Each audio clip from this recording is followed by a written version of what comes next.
Il suffit de lire Attali il suffit de lire Attali et de voir son projet de nomadisme. Quand on parle de capital apatride, on peut aussi parler de capital nomade, et on peut parler d'idéologie nomade généralisée, puisque le travailleur doit se déplacer en fonction des besoins du marché. Ce qui est d'ailleurs délirant d'un point de vue économique si on va jusqu'au bout, parce que ça marche pour les gens de 20-30 ans. On leur dit, bon, bah, tu vas aller à Hong Kong, alors ils sont célibataires, ils sont pas mariés, ils sont très contents parce que c'est le début de la vie active, je voyage, c'est génial.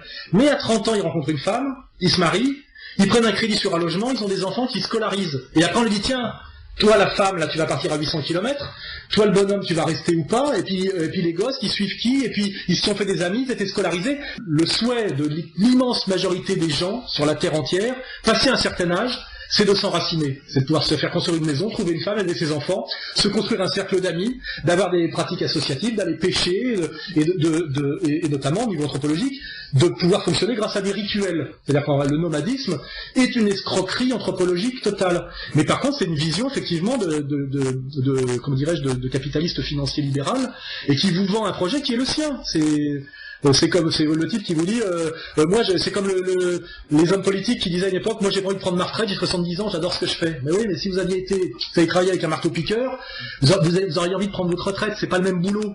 Ou les femmes et les émancipées bourgeoises féministes qui disent, moi je me suis battue pour accéder au travail, et elle tient une librairie salon de thé.